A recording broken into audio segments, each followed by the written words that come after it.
पिछली बार भी हमने आपसे कहा था जी। कि सरकार ने ये निर्णय तो ले लिया अपनी कैबिनेट में कि हमें 8वां वेतन आयोग बैठाना है और उसको 1 जनवरी 2026 से ही लागू करना है। जी।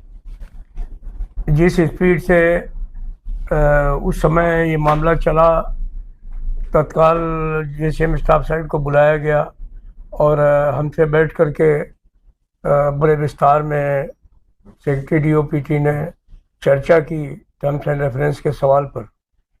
तो लगा कि सरकार बहुत सीरियस है और बहुत जल्दी इस पर कोई निर्णय लेना चाहती है। उस समय जनवरी में कुछ समय भी था जी। लग रहा था कि नवंबर तक रिपोर्ट को बनाने का काम किया जाएगा और जनवरी से इसको लागू कर दिया जाएगा। लेकिन अभी हमको भी लगता है कि ये मसला पूरे तौर पर राजनीतिक भंवर में है और राजनीतिक भंवर ये है कि जनवरी में चुनाव हो रहे थे दिल्ली के, जी। तो उस समय इसकी घोषणा आवश्यक समझी गई वेटों के हिसाब से, और अभी इसकी घोषणा जो है वो बिहार के चुनावों को लेकर के अटकी हुई है।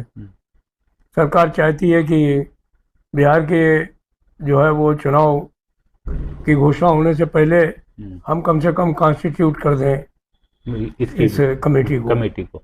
तो लगता तो यही है कि बिहार चुनाव से पहले इसका गठन हो जाएगा। लेकिन हम लोग इस बात को लेकर के, इनका राजनीति से कोई मतलब नहीं है। सरकार किसी की रहे, प्रधानमंत्री हमेशा रहे, 100 साल तक रहे, हम लोगों को इस बात से कोई फर्क नहीं पड़ता है। हम लोगों को इस बात की चिंता है कि अगर जितना भी ये पे कमीशन डिले होगा वो हमारे सीधे सीधे जो भत्ते हैं, अलाउंसेस हैं, उनके ऊपर असर डालेगा। क्योंकि सरकार ने आज तक जितनी भी सरकारें रही हो, चाहे ये रही हो पुरानी रही हो, सब ने जब से वेतन आयोग का घोषणा हुई है या वेतन आयोग की रिपोर्ट आई है, उसको सरकार ने एक्सेप्ट किया है, उसके बाद ही उन्होंने भत्तों में बढ़ोतरी की है। तो बेसिक पे और चीज़ें तो बदल जाएंगी 1 जनवरी 26 से, लेकिन जितना इसमें विलम्ब होगा उतने हमारे भत्तों में जो है वो डिले हो जाएगा। तो ये सीधे तौर पर सरकारी कर्मचारियों को नुकसान है। यही कारण था कि हमने एक स्टैंडिंग कमेटी की थी, लोग बहुत एंग्विश में थे ऑल इंडिया रेलवेज फेडरेशन की, और लोगों ने कहा कि नहीं हमें आंदोलन करना चाहिए। तो हमने 19 तारीख को सारे देश में जो है इस बात को लेकर के आंदोलन किया। हमें बहुत खुशी है कि सारे मतभिन्नताएं छोड़ करके लोगों ने 8.5 लाख लोगों ने देश में प्रदर्शन किया इस बात को लेकर। सरकार के ऊपर इसका असर होना चाहिए। लेकिन सर 8-9 महीने निकल गए, इस बीच सरकार ने केवल 3 बार विज्ञापन जारी करने के अलावा कोई ऐसा काम तो किया नहीं है जिससे लगे कि सरकार आगे बढ़ रही है। और अब इस तरह के फैसले भी, पिछला फैसला हुआ, घोषणा हुई दिल्ली चुनाव को देख करके, अब बिहार चुनाव को लेकर के, तो क्या फिर अगले लोकसभा चुनाव तक ही ये सब हो पाएगा अगर चुनावों को देखकर ये फैसले लिए जाएंगे तो? नहीं, अगर राजनीतिक शेड्यूल है तो आपकी बात बिल्कुल सही है कि फिर अभी गठन कर देंगे, 27 में हमारे उत्तर प्रदेश का चुनाव होगा, उस समय रिपोर्ट आ जाएगी और फिर अगला लोकसभा चुनाव होगा, तब इसको लागू करने का काम कर देंगे अगर राजनीतिक है। लेकिन ऐसा हम लोग होने नहीं देंगे। हमें पूरी आशा है कि सरकार कम से कम हम लोगों के मंतव्य को समझेगी, जेसीएम स्टाफ साइड की जो आवाज़ है उसको समझने का काम करेगी। और हमने अभी इस आंदोलन का शुरुआत किया है। हम 1 महीने के इंतजार में हैं। अगर सरकार इसका गठन कर देती है तो ठीक है, और नहीं करेगी तो हम सारे जेसीएम स्टाफ साइड के लोगों को इकट्ठा करेंगे, जो जेसीएम में नहीं है उनको भी इकट्ठा करेंगे, जो राज्य कर्मचारी हैं, जो निगम कर्मचारी हैं, जो ऑटोनोमस कर्मचारी हैं, सारे लोग जो वेतन आयोग से प्रभावित होते हैं पूरे देश में, उन सबको एक प्लेटफॉर्म पर लाएंगे। एक बार फिर वैसे ही मोर्चा बनाएंगे जैसा पुरानी पेंशन बहाली के समय में बनाया था, और एक इतना बड़ा आंदोलन इस देश के अंदर खड़ा करेंगे कि सरकार जो है वो उसको मजबूर होना पड़ेगा कि हम राजनीतिक प्रपंच से निकल करके सिर्फ कर्मचारियों के हित के बारे में सोचें। राजनीति का नफा नुकसान तो उनको जो होना है होता रहेगा, उससे सरकारी कर्मचारियों को उसमें घसीटने से कोई फायदा नहीं। सर, सरकारी कर्मचारी, अगर हम पिछले कुछ चुनावों को देखें तो ये देखने में आया कि इस सरकार के सबसे बड़े समर्थक वर्ग सरकारी कर्मचारी रहे हैं। तो उस वर्ग में अब बड़ी भारी बेचैनी आती जा रही है, सरकारी कर्मचारी हो या फिर पेंशनर्स हो। आप कल परसों पेंशनर्स के बीच में भी गए थे, तो हम भी अनेक जगह पेंशनर्स से मिल रहे हैं, तो उन लोगों में भी बहुत बेचैनी है। तो सरकार अपने ये समर्थक वर्ग, जो बहुत बड़ा वर्ग है और जो बड़े खुलेआम तौर पर सरकार के साथ दिखाई देता है, इसको नाराज करने का खतरा क्यों मोल ले रही है लगातार? मुझे असल में लगता यह है कि सरकार इस बात को समझ गई है पिछले चुनाव के बाद। पहले तो नहीं समझ रही थी। पहले तो सरकार को ऐसा लगता था कि सरकारी कर्मचारी या पेंशनर कुछ है ही नहीं। लेकिन जो पिछले लोकसभा चुनाव में इनको झटका लगा, उसमें इनको समझ में आया कि नहीं, सरकारी कर्मचारी और पेंशनर्स भी कुछ हैं। और वही एक दबाव था जिसकी वजह से इनको पेंशनर को या सरकारी कर्मचारी हो, उनको 12 लाख रुपए तक इनकम टैक्स में भी छूट देनी पड़ी और पे कमीशन की भी घोषणा करनी पड़ी। ये बात को जानते हैं कि सरकारी कर्मचारी नाराज होगा तो इसका सीधा सीधा खामियाजा इनको भुगतना पड़ेगा। बिल्कुल। लेकिन मुझे लगता है कि इनके जो राजनीतिक पंडित हैं वो इनको ये समझाने का प्रयास कर रहे हैं कि नहीं, लोगों की जो सोच है वो बड़ी जल्दी भूल जाते हैं लोग, तो इसलिए इसको थोड़ा सा इस हिसाब से करो जिस हिसाब से चुनाव होते हैं। तो ये बहुत ही इसका परिणाम दूरगामी होगा। सरकारी कर्मचारी और पेंशनर इस समय बहुत नाराज हैं, और पेंशनर्स तो इस बात को लेकर के बहुत नाराज हैं कि कोई जरूरत नहीं थी। आपने पार्लियामेंट में ला करके, जब आप बार बार ये कह रहे हैं, हमारी बहन निर्मला सीतारमण बार बार ये कह रही हैं कि इसका कोई भी पेंशनर्स पे प्रभाव नहीं पड़ेगा, फाइनेंशियल बिल में जो इन्होंने टेल पीस लगाने का काम किया। हमारे पेंशन सेक्रेटरी ने स्वयं मीटिंग बुला करके हम लोगों को सबको बुला करके इसको क्लैरिफाई करने का काम किया। तमाम दफ़े हमारे चौधरी साहब, जो पंकज चौधरी हैं राज्य मंत्री वित्त, वो बयान दे चुके हैं पार्लियामेंट के अंदर भी बाहर भी, और पार्लियामेंट में फाइनेंस मिनिस्टर भी बयान दे चुकी हैं कि इसका कोई भी नुकसान नहीं होगा। तो इसकी ज़रूरत क्या पड़ी थी? एक सस्पिशन जो है वो जानबूझ करके पैदा करने का काम किया, ऐसा नहीं करना चाहिए था इनको। लेकिन मैं तो एक बात जानता हूं कि अगर सरकार इसी तरीके से विलंब करती रही तो एक बहुत बड़ा वर्ग जो कि एक तरीके से सरकार को समर्थन देता है हर मौके पर, वो आने वाले समय में राजनीतिक तौर पर, अगर मान लो समर्थन और खिलाफ जाने की बात मैं नहीं करता हूँ, सिर्फ न्यूट्रल हो जाए तो भी सरकार को नुकसान होगा। बिल्कुल बिल्कुल। और जिस तरह की नाराजगी है, तो इस समय तो वो लोग बोलने तो लगे हैं कि बोलने लगे, बिल्कुल बोलने लगे। हाँ। सर, आप यूपीएस को लेकर भी आपकी मुलाकात हुई, उस मामले में क्या क्या चीजें दिखाई दे रही हैं? देखिए, अब यूपीएस के मामले में मैं समझता हूं कि सरकार ने बहुत महत्वपूर्ण निर्णय ले लिया। बहुत महत्वपूर्ण निर्णय ये ले लिया कि मैंने कैबिनेट सेक्रेटरी सर से बात की, तो उन्होंने एक ही बात पूछी कि भाई आप बताइए कि आखिर से इतनी सारी चीजें आपके कहने पर हम लोगों ने क्लैरिफाई कर दी, ग्रेचुइटी का इशू क्लैरिफाई कर दिया, जो लोग डेथ हो जाएंगे उनका इशू जो है क्लैरिफाई कर दिया, हमने जो है वो साफ कर दिया कि अगर किसी आदमी की डेथ हो जाएगी तो उसको पुरानी पेंशन से ही कवर रखा जाएगा। हमने इस बात को भी क्लैरिफाई कर दिया कि जो भी पेंशन में यूपीएस में लोग आएंगे उनको जो है वो हम वही लाभ देने के लिए बाध्य हैं जो हम करीब करीब यूपीएस में देते थे। एक सवाल जरूर है कि वीआरएस के इशू पर आपने कहा है कि इसको उसी डेट से देना चाहिए जिस तारीख से वो लोग वीआरएस लें, हम उस पर भी विचार कर रहे हैं। आपने कहा है कि 25 साल का जो समय है उसको 20 साल कर दो, तो एक दिन में तो नहीं हो सकता, लेकिन हमने मना तो नहीं किया है। हमने आपसे कहा है कि हम इस योजना को 3 साल के बाद रिव्यू कर देंगे। आपने हमसे कहा है कि 1/10 पे काम नहीं चलेगा, ये जो 10% जो कटौती कराते हैं इसको भी हम रिव्यू करने के लिए सरकार समय आने पर तैयार है। तो अभी हमने 80-85% चीजें तो जो यूपीएस में थी वो दे ही दी हैं। तो अभी लोगों के मन में ये क्या है, तो हमने उनको बताया कि हमने कहा कि कर्मचारी तो कम, लेकिन आपके जो अधिकारी 1 जनवरी 2004 के बाद भर्ती हुए हैं, सबसे बड़ी बाधा वो लोग हैं, और उनके अंडर में जो लोग काम करते हैं वो उन लोगों को भी इन्फ्लुएंस करते हैं। बिल्कुल, कि तुम लोग एनपीएस में रहो, एनपीएस में फायदा है, क्योंकि जब तुम रिटायर हो गए तो तुमको करोड़ों रुपए मिलेंगे। मुझे मालूम है उनको करोड़ों नहीं मिलेंगे, क्योंकि जो 1 जनवरी 2004 के बाद 2024 तक लोग रिटायर हुए, जब तक ये योजना नहीं आई थी, लोगों को 1500, 1600, 2600 पेंशन मिल रही है, लोको पायलट जैसे लोगों को। तो करोड़ों मिले नहीं, लाखों की पेंशन की बात हो रही थी वो भी नहीं मिली। लेकिन ये एक जो भ्रम फैलाया जा रहा है, ये नए बच्चों के लिए, बच्चियों के लिए थोड़ा सा बहुत मुश्किल काम है, और वो सोचते हैं कि कहीं हमारे करोड़ों रुपए डूब ना जाए। तो उनका इसका तरीका क्या हो सकता है? हमने कहा एक बार आप उनको स्विच ओवर करने की अनुमति दे दीजिए। जब वो रिटायर होने वाले होंगे उससे 1 साल पहले अगर आप उनको अनुमति दे दें तो उनको पता चल जाएगा कि उनके खाते में करोड़ों हैं कि नहीं है। अगर करोड़ों है तो वो अपना एनपीएस में स्विच ओवर कर लेंगे, और नहीं है, खाली हाथ है, तो कम से कम उनको आधी पेंशन तो मिलेगी। तो उन्होंने कहा हाँ ये सवाल ठीक है, उन्होंने वो आदेश भी इशू कर दी। तो अभी लोग उस पर सोचने लगे हैं कि हमको इसको करना चाहिए, और यही कारण है कि 1 महीने के अंदर करीब 50 जो है वो 60,000 लोगों ने एक्स्ट्रा दे दिया पिछले महीने तक। मुझे आशा है कि आने वाले 1-2 दिन जो बचे हुए इसमें करेंगे। हम सरकार से कोशिश कर रहे हैं कि वो 1-आध महीने इसको और बढ़ा दे, ताकि चूंकि अभी उन्होंने करीब 15 दिन पहले ही इसको दिया है स्विच ओवर करने की बात, तो आने वाले समय में अगर ये लोगों के बीच में चला जाएगा तो बहुत सारे लोग जो है वो यूपीएससी में चले जाएंगे, और हमको बड़ी आत्मसंतोष होगा कि उनके अंदर भी आत्मसंतोष होगा जो इसके बेनिफिशरीज हैं, कि हमें अल्टीमेटली नुकसान नहीं होने वाला है। बाकी जहाँ तक ऑल इंडिया रेडियो फेडरेशन का सवाल है, जेसीएम स्टाफ साइड का सवाल है, हम इस बारे में जो है वो कटिबद्ध है।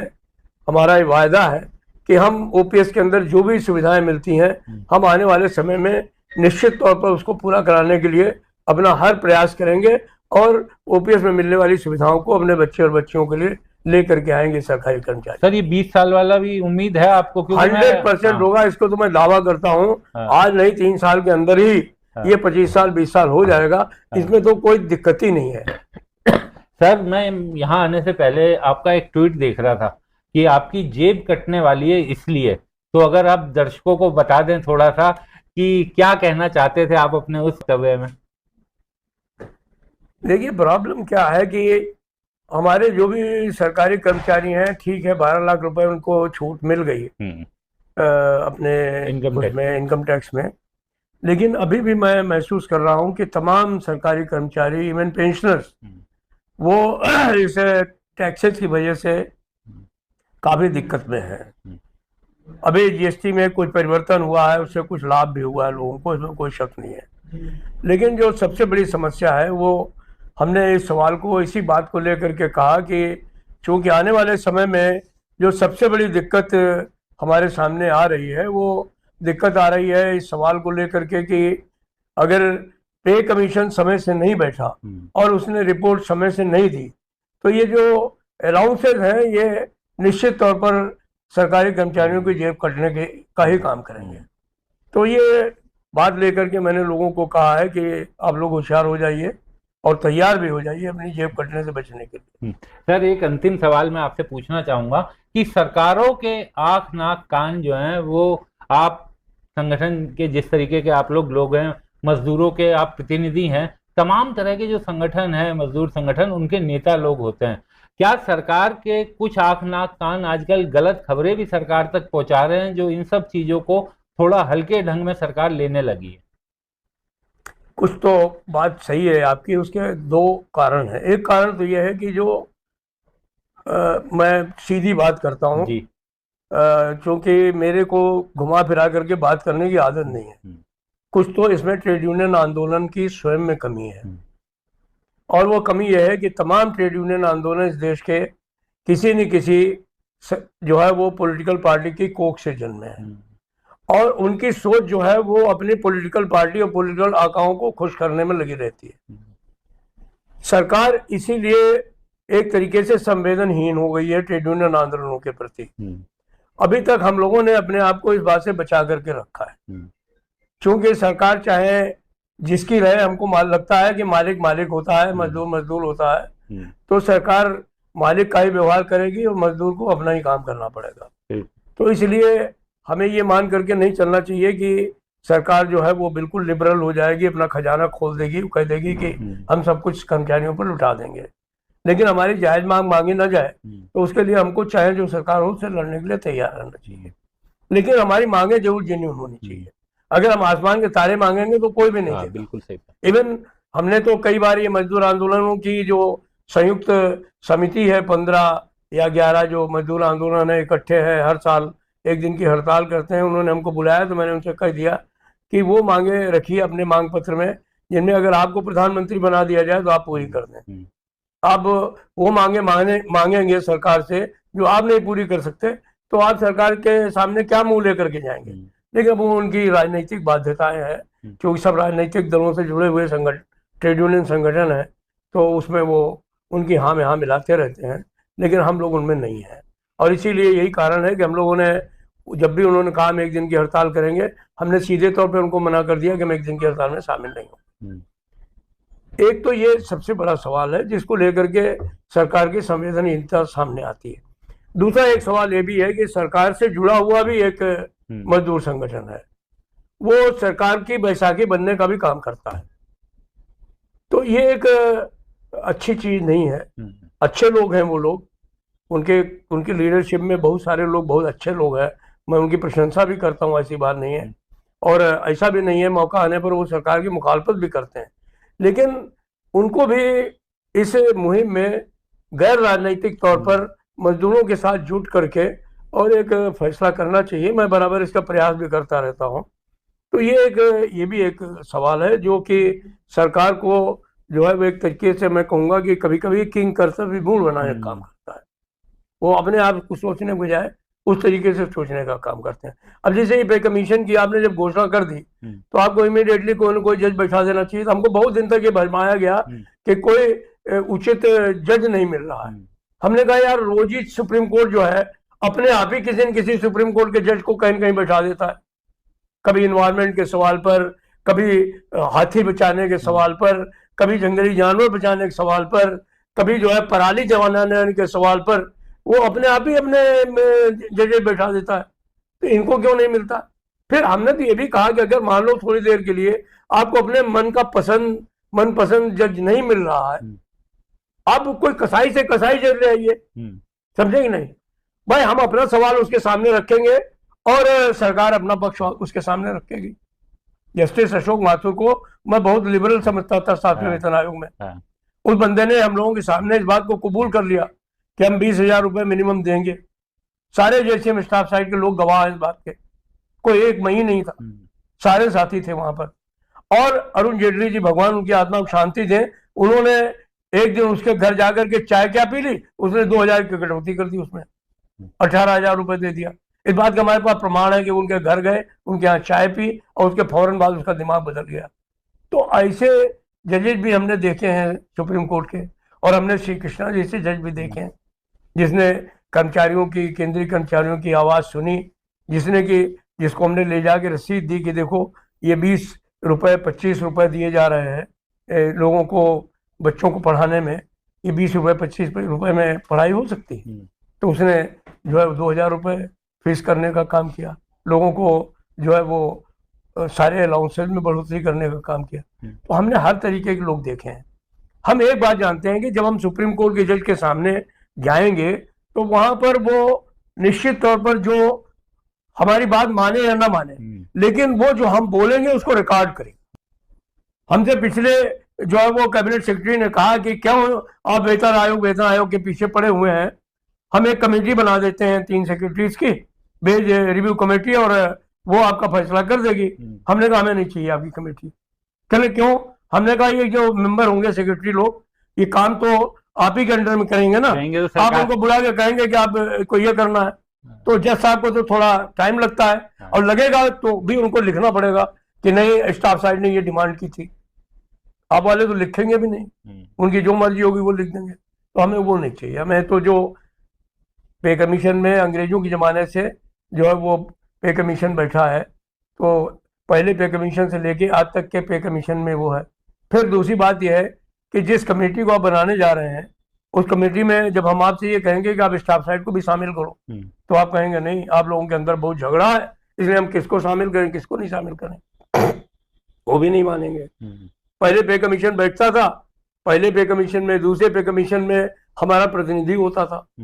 आप कुछ गड़बड़ करते थे तो वो एक डिसेंट नोट देता था, वो अधिकार भी आपने खत्म कर दिया। तो हमने कहा ये नहीं चलेगा, जो एक सिस्टम है उससे काम करिए। तो मेरा कहना यही है कि सरकार को पूरी ईमानदारी के साथ, खासतौर पर सरकारी कर्मचारियों के मामलों में, हमें बहुत अच्छा लगा जब ओपीएस के इश्यू पर माननीय प्रधानमंत्री जी ने बुला करके हम लोगों से बातचीत की। मैं बराबर इस बात को कहता हूं, पब्लिकली कहता हूं, कि हम लोगों को बहुत अच्छा लगा जब उन्होंने कहा कि हमें सरकारी कर्मचारियों से झगड़ा नहीं करना है। उन्होंने यही स्वामीनाथन सर थे, उस समय ओएसडी थे, उन्होंने कहा कि आप कैबिनेट सेक्रेटरी बनने वाले हैं, आप इस बात को निश्चित करेंगे कि आने वाले समय में सरकारी कर्मचारियों के सामने कोई बाधा नहीं होनी चाहिए, इनसे बराबर रेगुलर कम्युनिकेशन होना चाहिए, इनकी हर मांग पूरी होनी चाहिए। अब प्रधानमंत्री के कहने के बावजूद अगर हमारे साथ में कुछ जाति हो तो फिर हम कहाँ जाएंगे? कोई रास्ता ही हमारे पास संघर्ष के अलावा कोई रास्ता नहीं बचता है। हम उसी रास्ते पर आगे बढ़ने का काम करते हैं। बहुत बहुत